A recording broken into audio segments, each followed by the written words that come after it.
goodness. What are your favorite cover? Jane's Addiction doing L.A. Woman, I remember. Oh, yeah, that's a blew me groovy away. one. And then it goes into a Cramps, Nausea and Lexicon for the Devil. It's like a 3-song.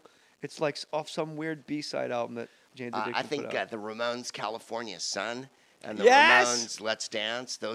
Anytime it's a sentimental 50s or 60s tune, the Ramones really, that's their wheelhouse. Like, they're so punky and they're so fast and they, it's all about sniffing glue and all that jazz. But deep inside, of course, they're the most sentimental band of all time. Oh, yeah. They do Needles and Pins by fucking The Searchers. Excuse me. I didn't know that. That Sonny Bono wrote. And I think Joey's like a total sentimentalist. And that's kind of what I love. I love that Johnny's like a batshit right-winger. Yeah.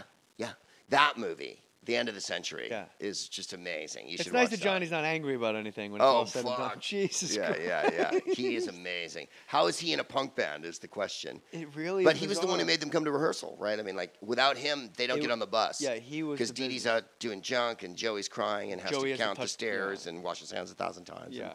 And, you're in a dysfunctional band. What does one woman say she goes, I think Dee Dee would have liked to have been in the Heartbreakers because he would have liked to have been in a junkie band with Johnny Thunders. Instead, he was in a band where people collected baseball cards. Yeah, they were all like weird, comic books. Yeah, I was gonna say they were like underground jocks. Yeah.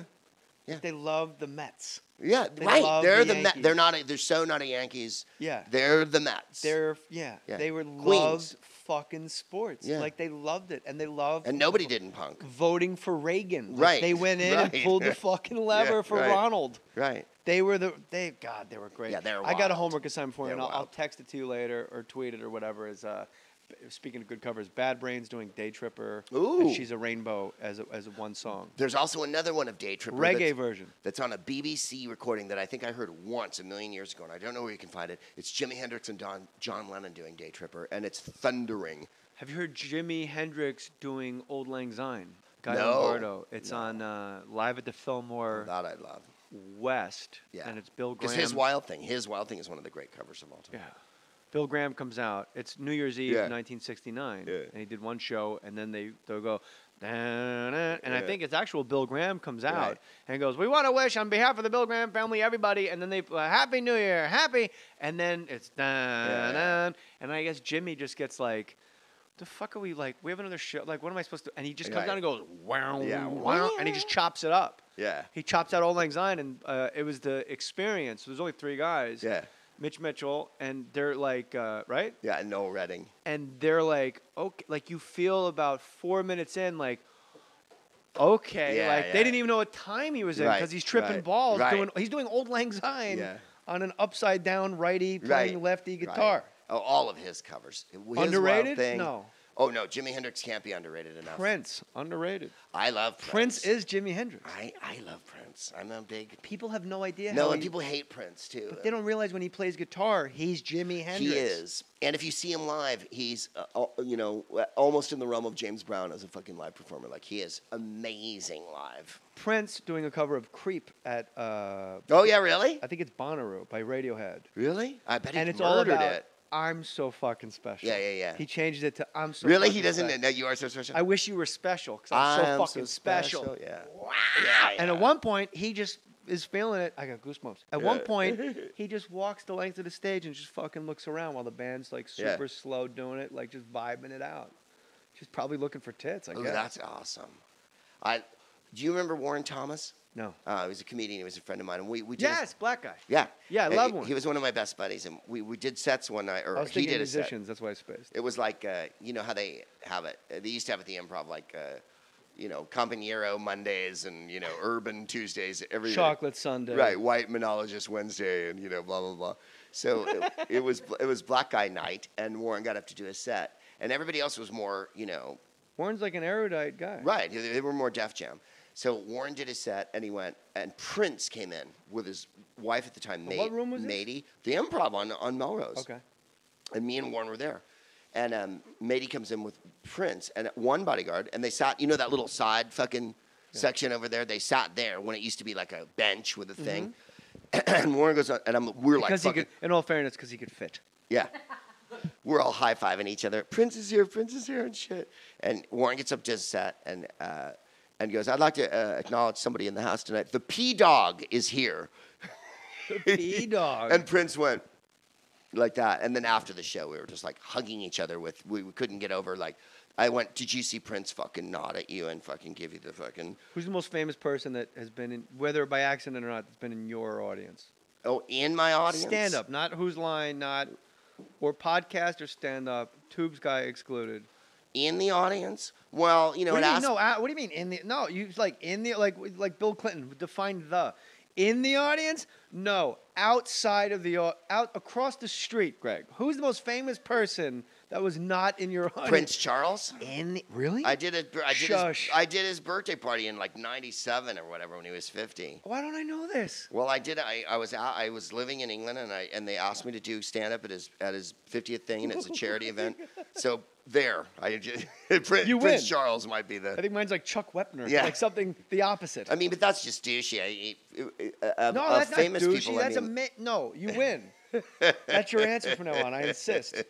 As your representation. Look, I don't know what you do. I've never heard of you, but you're very talented, and I'm never wrong about these things. I'd like to work with you. I'm not I'd like talking to split to you. the J and the Mohr. I don't like them both together. No? Yeah. I Jay think you Moores? should be two different. Yeah. Jay Moore's. I like when you're two people, Jay Moores. Well, Whoopi always called me Geg Poops, so.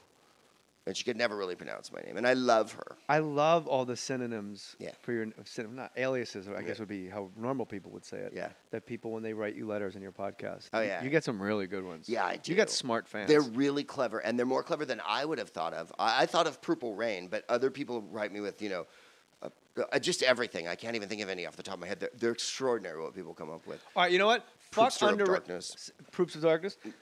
What did you just say? Proopster of Darkness. I just thought of that one. But when I read them, I'm always like, you got to be kidding me. People, they were concocting. You could see them at home concocting at the keyboard. So everyone that's like smoking a fatty, listening to this, or driving your bread truck, or whatever you do for a living, mowing the lawn, watching the kids, doing your deck, forget the underrated, overrated hashtag. Just Jay Mohr, at JayMohr37, at Greg Proops, and then just hashtag nicknames for Mr. Greg Proops. Oh, man. That'll be fun. Because we got some smarties, too. Yeah. We got some dummies. Yeah. And we got some smarties. A dude tweeted me yesterday and wrote, if the R fell out of your name, it would be shitty. And I tweeted him back, get some game. And then he wrote back, my wife thinks I'm funny, and she's hot. And he sent me a picture of his wife on her her Twitter handle, and I looked at it, and I wrote back, draw. Right? It's a draw. Fair enough. And then he, of course, couldn't let it go and wrote back, you looked, and I was like, well, you sent it to me. I still think because what I wrote back was, if you're a child, that joke was okay. If you're an adult... But see, you're writing back is your problem. No. Well, I direct message them, but I can't follow everybody. And no, I'm not going to retweet you if your father has cancer. I'm sorry. Yeah, I'm sorry. I'm really sorry. And I write people and say, I'm very sorry about your father and the missing kid and the deal, but I'm not retweeting I can't you. get into the business. We're comedians. That's not our... We're raising money for cats from Haiti. Well, really? It's always that. There's fucking people in Haiti, too. Let me step out and help the fucking felines. And then when you go to their site, you see that they've done this to everybody. And you go, oh, well, you weren't just aiming at me. It's chain mail. Yeah. It's junk mail. Let's get to business. Yes, please. These days, you can get practically everything on demand, like the Smartest Man in the World podcast, my podcast. Listen whenever you want to, when it's convenient for you. So why are you still going to the post office and dealing with their limited hours when you can get postage on demand with Stamps.com? Stamps.com. You can do everything you can do at the post office from your desk with Stamps.com. Buy and print official U.S. postage for any letter or package using your own computer and printer. And unlike the post office, Stamps.com never closes. Get postage whenever you need it, 24/7. Right now, use the promo code MOHR, M-O-H-R, for this special offer. No risk trial. What would the risk be? They always say no risk trial, like, yeah, I tore my meniscus on your trial. It's very risky. I don't know why. Why did I have to dangle over an abyss? Because it's a risky trial, Greg. Okay. I didn't want to zip line over the Grand Canyon. If you didn't have an R in your name, look, this is a no-risk trial. Climb the Tetons with no water. $110 bonus offer. $110. Digital scale included, $55, free postage. Don't wait. Go to Stamps.com before you do anything else. Click on the radio microphone at the top of the homepage. Type in MOHR, M-O-H-R, that's Stamps.com. Enter MOHR. I heard you do a very spooky read for Mangrates. I have Mangrate. And I picture you in a dashiki because you said something about a dashiki. And you just want to eat until you have to wear a dashiki. And you laid it in. It wasn't a live read. Like, you laid it in. And I was driving alone, maybe. Yeah. And it scared the shit out of me because you're like, hey. Yeah. And I think they caught you late in your evening. Did you record that on your iPhone? I was in it was a good read. a hotel room in Rochester. I did it on my whatever the little computer, the Isn't that AirBook. amazing? Yeah. You can do it on your phone now, too. Yeah. And I try to do them live now. And then I, of course, wind it up. At first, I think they were angry, and then they realized that I was sexing up their product that, like, no one has ever sexed it up. You come home, and she's drunk, and she's wearing the shorts, and then all of a sudden the barbecue's forgotten, and it's on, man, great. You know, like. I will say this, out of a lot of sponsors, Man Great's the one that people have actually tweeted me photos of the amazing amount of stuff they've done. And we don't have a Man Great read today, so I'm just saying, just as, like, people really were like, look at this chicken. Yeah, right. I took a photo of it. Yeah. And I don't know why somehow they've, like, made everything taste better with their technology. Yeah.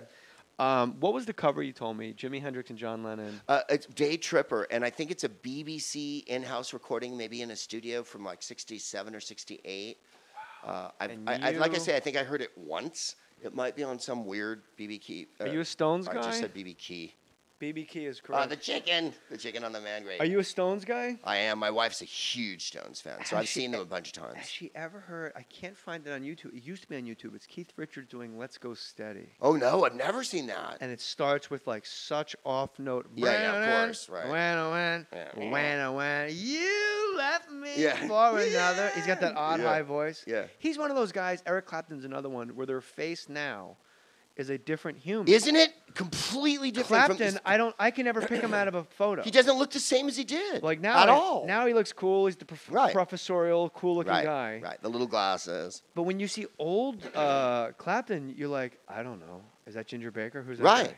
guy? There's a Hendrix documentary from the 70s, and at one point I remember watching it going, who is that? And then, oh, that's Eric Clapton. Like he's talking about, in London, and he came, and you were like, you look like an entirely different human being. Daltrey always looked like Daltrey. All the Stones pretty much look the same, except for Keith has a face about as wide as length, like a ruler standing straight up and down, like a super long, skinny face with that great. I think there was a hair requirement. Yeah. Oh, like, yes, there's there no was. like and a weight Ronnie requirement. Wood. All with their that, waists are like 26. and Ronnie Wood with that rooster hair. Like, what do you fucking think? Jeff Beck was gonna pull that shit off? Yeah. Of course it was Ronnie. Yeah. He had the same hair as Keith. They get people ask Ronnie for Keith's autograph because they get them confused. Right.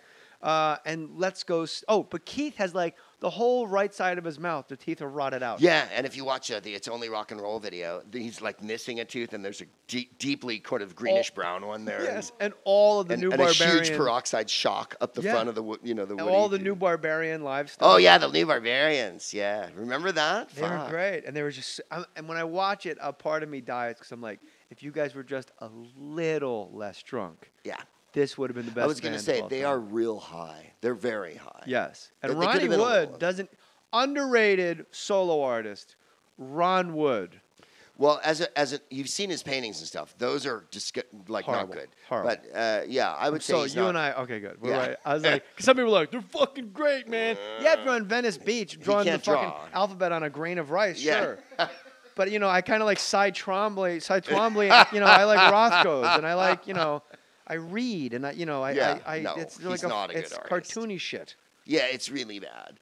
But isn't that the last refuge you've ever read? Like Tony Bennett paints, and all these people paint. Jerry Garcia neckties. Yeah. Oh, the Jerry Garcia. Why do you sit in the fucking weight bench if that hurts your back, Angie? Oh, honey. That hurts your head. We'll switch it up. Go back and forth. Our sound engineer, we got to get him a better chair. Oh, you need one of those Danish ones that you sit on with your knees or whatever.